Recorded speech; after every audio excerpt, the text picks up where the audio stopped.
नमस्कार दोस्तों, स्वागत है आपका अपने YouTube चैनल दीपवी में। इसके प्रीवियस वीडियो में हमने वास्तविक संख्याएं क्या होती हैं, साथ ही यूक्लिड डिवीजन एल्गोरिथम और इसके लेमा को सीखा था। यानी कि एल्गोरिथम क्या होता है और लेमा क्या होता है, इसको बहुत ही अच्छी तरीके से डिस्कस किया था। इस वीडियो में हम लोग यूक्लिड डिवीजन प्रमेयिका यानी कि लेमा के आधार पर विभिन्न स्टेटमेंट को हल करेंगे, क्योंकि हम लोग जानते हैं लेमा का अर्थ होता है किसी एक वेरीफाइड या फिर प्रूव्ड स्टेटमेंट के थ्रू दूसरे स्टेटमेंट को सॉल्व करना। और ये आपका चैप्टर नंबर 1.1 के क्वेश्चन नंबर 2 से स्टार्ट होता है। तो चलिए शुरू करते हैं।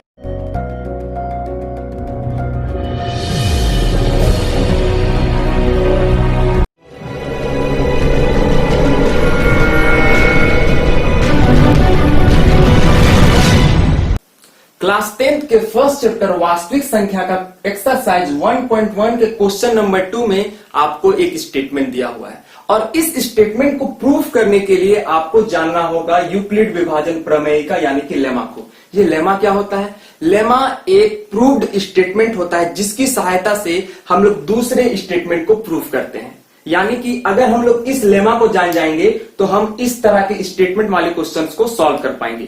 तो चलिए देखते हैं कि यह लेमा क्या है। तो यूक्लिड विभाजन प्रमेयिका यानी कि लेमा धनात्मक पूर्णांक कहने का मतलब है पॉजिटिव इंटीजर a और b, a हमारा भाज्य है और b हमारा भाजक है, कि प्रत्येक युग्म के लिए, ठीक है ना, a हमारा भाज्य और b हमारा भाजक के प्रत्येक युग्म के लिए हमें एक अलजेब्रिक एक्सप्रेशन दिया जाता है। यानी कि a = bq + r। ये क्या है हमारा? ये हमारा है भाज्य बराबर भाजक गुना भागफल प्लस शेषफल। इससे तो आप लोग परिचित होंगे, ठीक है। यहां पर ये भी लिखा हुआ है कि b हमारा क्या है? भागफल है और r हमारा क्या है? शेषफल है। इसी का ये अलजेब्रिक फॉर्म है। तो इस लेमा यानी कि इस प्रमेयिका का यूज करके हम लोग इस स्टेटमेंट को प्रूफ करने वाले हैं। तो सबसे पहले हम लोग क्वेश्चन देखते हैं कि क्वेश्चन क्या है। दर्शाइए कि कोई धनात्मक विषम पूर्णांक, ठीक है ना, कोई धनात्मक विषम पूर्णांक को हमें 6q + 1, 6q + 3 और 6q + 5 के रूप में दिखाना है। यानी कि एक हम लोग धनात्मक विषम पूर्णांक मान लेंगे और उसे 6q + 1, 6q + 3 और 6q + 5 के फॉर्म में लिखेंगे। तो यहां पर लिखेंगे हम लोग माना धनात्मक विषम पूर्णांक। सबसे पहले हम लोग धनात्मक विषम पूर्णांक मान लेते हैं। ये हमारा हो गया a, ठीक है। उसके बाद हम लोग मानेंगे और b = 6। आपके माइंड में क्वेश्चन आ रहा होगा कि b = 6 हमने क्यों लिया। तो यहां पर हमें धनात्मक विषम पूर्णांक यानी कि a को 6q + 1, 6q + 3 और 6q + 5 के फॉर्म में करना है। और अगर हम लोग इसका स्टैंडर्ड फॉर्म लिखते हैं तो इसका स्टैंडर्ड फॉर्म हो जाएगा bq + r। यहां पर b का वैल्यू हमें क्या मिल रहा है? 6 मिल रहा है, इसलिए हमने यहां पर 6 ले लिया। यहां पर 5 होता तो हम लोग 5 लेते, 4 होता तो हम लोग 4 लेते। अब हम लोग यूज करेंगे यूक्लिड विभाजन प्रमेयिका, क्योंकि यहां पर हमें दो धनात्मक पूर्णांक मिल चुके हैं, a और 6। तो यहां पर हम लोग यूज करेंगे अब यूक्लिड विभाजन प्रमेयिका से, ठीक है, क्योंकि इस प्रकार के स्टेटमेंट को हमें सॉल्व करने के लिए लेमा यानी कि प्रमेयिका का यूज करना होता है। तो वहां पर अलजेब्रिक एक्सप्रेशन है a = bq + r। और यहां पर r का वैल्यू क्या होता है?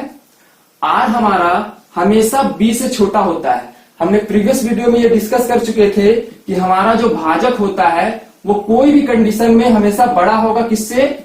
शेषफल से, ठीक है ना, शेषफल से हमेशा बड़ा होगा। यानी कि अगर हमारा भाजक 4 है तो शेषफल क्या क्या हो सकता है? 0, 1, 2 और 3। 4 कभी नहीं होगा, क्योंकि 4 आएगा तो फिर से 4 1 4 करके हम लोग इसको कैंसिल कर देंगे, ठीक है। तो यहाँ पर r हमारा क्या है? हमेशा b से छोटा होता है, लेकिन r का वैल्यू 0 के बराबर और उससे बड़ा होता है। तो 0 के बराबर और उससे बड़ा हो गया। अब यहां पर हमें इस इक्वेशन को, इस स्टेटमेंट को यहां पर ऐड करना है। यानी कि a का वैल्यू तो a हो जाएगा, लेकिन b का वैल्यू 6, यानी कि 6q + r। जहां पर क्या है? जहां r का वैल्यू 6 से तो छोटा है, लेकिन बाकी से क्या होगा? बाकी कहने का मतलब 0, 1, 2, 3, 4, 5 से इक्वल टू या फिर बड़ा होगा, 0 के बराबर और 0 से बड़ा होगा। अर्थात इसको भी हम लोग लिख लेते हैं r इज इक्वल टू 0, 1, 2, 3, 4 और 5। ठीक है, अब इस r के वैल्यूज को हम लोग इस इक्वेशन में पुट करेंगे, इसलिए हम लोग इसको इक्वेशन 1 मान लेते हैं।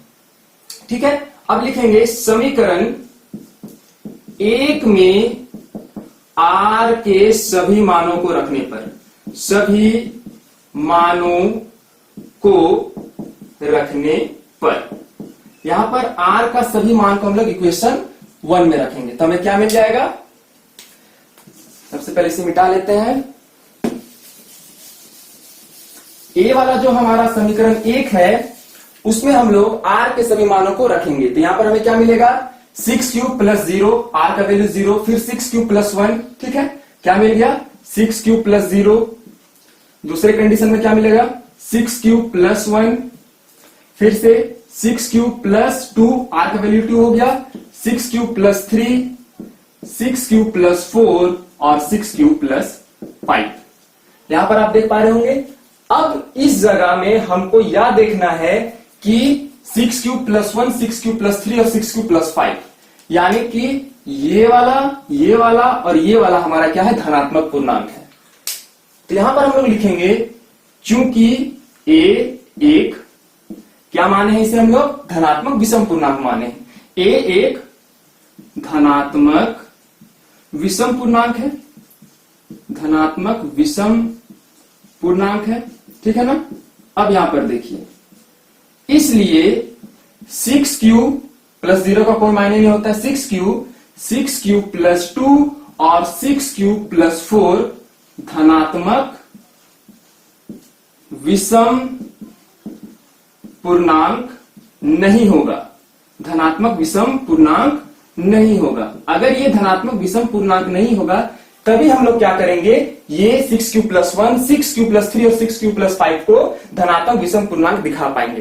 तो ये धनात्मक विषम पूर्णांक क्यों नहीं है, तो अगर 6 क्यूब को हम लोग देखें तो 6 क्यूब को हम लोग लिख सकते हैं 2 इंटू 3 क्यूब, 3 दूना 6 हो जाएगा। ठीक है ना। और जो संख्या 2 का मल्टीपल होता है वो संख्या 2 का डिविजिबल भी होता है। जैसे कि अगर कोई संख्या 4 है तो इसे हम लोग 2 गुना 2 लिख सकते हैं, तो 2 गुना 2 लिख सकते हैं, यानी कि इसको हम लोग 2 से भाग भी दे सकते हैं। तो जो संख्या 2 से भाग जा रहा है वो हम लोग का विषम धनात्मक कैसे हो सकता है, विषम धनात्मक तो हो ही नहीं सकता। तो 6 क्यूब भी क्या हमारा है, 2 से डिविजिबल है। फिर 6 क्यूब प्लस 2, ठीक है ना। अब अगर इसका हम लोग कॉमन निकालेंगे तो यहां पर हमें क्या मिलेगा, 2 कॉमन निकालेंगे तो यहां पर मिल जाएगा 3 क्यूब प्लस 1। जो 2 का मल्टीपल है वो 2 का डिविजिबल होगा। तो 2 से जो भाग जा रहा है, जैसे कि 14, 16, 18, ये सारे क्या है, सबको हम लोग 2 से पूरा भाग दे सकते हैं। जो 2 से जो पूरा भाग चल जाएगा वो विषम संख्या नहीं हो सकता है। तो इसलिए ये 6 क्यूब प्लस 2 और 6 क्यूब प्लस 4 हमारा धनात्मक विषम पूर्णांक नहीं होगा। 6 क्यूब प्लस 4 के लिए भी देख लेते हैं हम लोग। 6 क्यूब प्लस 4 में हम लोग क्या लिख सकते हैं, 2, 3 क्यूब प्लस 2, 2 का मल्टीपल है यानी कि वो 2 का डिविजिबल होगा। तो यहां तक हमें यह बात समझ में आई कि 6 क्यूब प्लस 2 और 6 क्यूब प्लस 4 हमारा धनात्मक विषम पूर्णांक नहीं है। तो हम लोग क्या लिखेंगे आखिरी स्टेटमेंट, अतः बाकी जो हमारे बच रहे हैं 6 क्यूब प्लस 1, 6 क्यूब प्लस 3 और 6 क्यूब प्लस 5 एक धनात्मक विषम पूर्णांक है। ये सारे हमारे धनात्मक विषम पूर्णांक हैं। ठीक है। तो चलिए एक बार हम लोग इसे रिकैप कर लेते हैं कि हमें इसे कैसे सॉल्व करना है। सबसे पहले हमें ये लेमा आना चाहिए, ये लेमा का स्टेटमेंट हमें पता होना चाहिए। अब इस स्टेटमेंट का यूज करेंगे हम लोग इस प्रकार के स्टेटमेंट को सॉल्व करने के लिए। तो सबसे पहले हम लोग क्वेश्चन पढ़ेंगे। हमें धनात्मक विषम पूर्णांक, कोई भी एक धनात्मक विषम पूर्णांक कंसीडर कर लेना है और उसको 6 क्यूब प्लस 1, 6 क्यूब प्लस 3 और 6 क्यूब प्लस 5 के रूप में सॉल्व करना है। तो सबसे पहले हम लोग ए और बी मान लेंगे। अब ये ए और बी मिल गया, हमें भाज्य और भाजक मिल गया। इसके लिए हम लोग अलजेब्रिक फॉर्म लिखेंगे। ये हमने अलजेब्रिक फॉर्म लिख लिया। आर का हमें कुछ वैल्यूज मिलेगा, किसके द्वारा, भाजक के द्वारा। उसके बाद इन वैल्यू को हम लोग समीकरण ए में पुट करेंगे। यहां पर चेक करेंगे कि कौन सा हमारा सम पूर्णांक है। यहां पर 6 क्यूब प्लस 4 और 6 क्यूब प्लस 2 हमारा सम पूर्णांक था, इसलिए ये विषम पूर्णांक नहीं हुआ और अंत में हमें क्या मिला कि 6q+1, 6q+3 और 6q+5 हमारा धनात्मक विषम पूर्णांक है। ठीक है, अब हम लोग बात करते हैं इसके तीसरे क्वेश्चन के बारे में। तो यहां तक हमने यूक्लिड विभाजन एल्गोरिथम क्या होता है उसे बहुत अच्छे तरीके से समझ लिया। अब हम लोग यह जानेंगे कि यूक्लिड विभाजन एल्गोरिथम को हम अपने दैनिक यूज में कैसे यूज कर सकते हैं, क्योंकि गणित क्या होता है हमारे दैनिक जीवन से रिलेटेड होता है। याद करिए, यूक्लिड विभाजन का उपयोग हम लोग एचसीएफ ज्ञात करने के लिए करते थे। तो यहां पर एक एग्जांपल दिया हुआ है जिसके द्वारा हम यूक्लिड विभाजन एल्गोरिथम को यूज करेंगे और जानेंगे कि इसे हम लोग कैसे दैनिक यूज में उपयोग कर सकते हैं। तो यहां पर हमारा क्वेश्चन है, किसी परेड में 616 सदस्यों वाली एक सेना आर्मी की टुकड़ी 32 सदस्यों वाले एक आर्मी बैंड के पीछे मार्च करती है। ठीक है, आप लोग इमेजिन करिए कि क्या होता है, एक सेना क्या कर रहा है, परेड कर रहा है और उसके आगे क्या है, एक मार्च पास हो रहा है और वहां पर बैंड आर्मी लगा हुआ है। सबसे पहले बैंड आर्मी होता है और उसी के पीछे क्या करता है, सेना परेड करता है। तो यहां पर हमें कंडीशन याद दिया हुआ है कि 616 सदस्य हैं। ठीक है ना, मतलब उस मार्च करने वाले बैंड के पीछे 616 हमारे सदस्य होंगे। ठीक है, और इसके आगे हमारा क्या होगा, 32 सदस्यों का आर्मी बैंड होगा। ठीक है, आर्मी बैंड होगा। अब यहां पर हमें क्या बोला जा रहा है, दोनों समूहों को समान संख्या वाले, इसको भी क्या करना है, इक्वल बांटना है और इसको भी इक्वल बांटना है। दोनों समूहों को समान संख्या वाले स्तंभों यानी कि कॉलम में बांटना है, जिससे हमें उन स्तंभों की अधिकतम संख्या यानी कि हाईएस्ट कॉमन फैक्टर ज्ञात करना है। यानी कि यहाँ जो 32 बैंड है, बैंड वाला जो आर्मी है, उसको हम लोग को कुछ कॉलम में बांटना होगा और उतना ही कॉलम में इसके पीछे जो हमारे आर्मी आने वाले हैं उनको भी समान स्तंभ में बांटना होगा और वह नंबर सबसे अधिक होना चाहिए। तो यहाँ यानी कि यहाँ पर हमें 32 और 616 का एचसीएफ निकालना है, वो भी यूक्लिड विभाजन एल्गोरिथम से।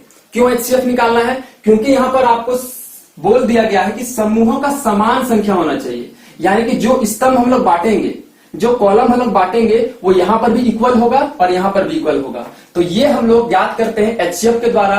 और क्योंकि यह चैप्टर हमारा यूक्लिड विभाजन एल्गोरिथम पर बेस्ड है, इसलिए हम लोग यहां पर यूज करेंगे यूक्लिड विभाजन एल्गोरिथम एचसीएफ ज्ञात करने के लिए। तो यहां पर हम लोग क्या करते हैं, याद करिए यूक्लिड विभाजन एल्गोरिथम क्या होता है। माना a बराबर 616, क्योंकि यूक्लिड विभाजन एल्गोरिथम में हम लोग a यानी कि सबसे बड़ी संख्या लेते हैं और b को हम लोग छोटी संख्या यानी कि यहां पर हो जाएगा 32। ठीक है, क्यों हम लोग यहां पर a 616 और b 32 लिए, क्योंकि हम लोग जानते हैं कि यूक्लिड विभाजन एल्गोरिथम सॉल्व करने के लिए जो भी हमें दो संख्या मिलती है, याद रखिए एचसीएफ हम लोग यूक्लिड विभाजन दो संख्याओं का निकालते हैं और उसमें सबसे पहले हम लोग क्या करते हैं, ए कंसीडर करते हैं जो बड़ी संख्या होती है और बी कंसीडर करते हैं जो छोटी संख्या होती है। तो यहां पर भी हमने वही किया, ए इज इक्वल टू 616 और बी इज इक्वल टू 32 ले लिया। अब हम लोग क्या करेंगे, यूज करेंगे यूक्लिड विभाजन एल्गोरिथम। तो यूक्लिड विभाजन एल्गोरिथम क्या होता है, एक स्टेप वाइज प्रोसेस होता है किसी भी प्रॉब्लम को सॉल्व करने का, और उसमें हम लोग एक लेमा यूज करते हैं। तो यहां हम लोग क्या करेंगे, अब यूक्लिड विभाजन एल्गोरिथम से, यूक्लिड विभाजन एल्गोरिथम से, यूक्लिड विभाजन एल्गोरिथम का पहला स्टेप तो हमने कर लिया।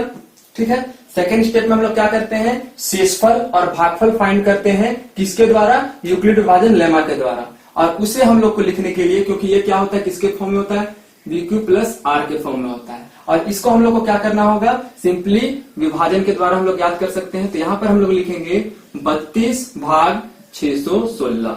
ठीक है ना, अब यहां पर हम लोग इसको सॉल्व करेंगे।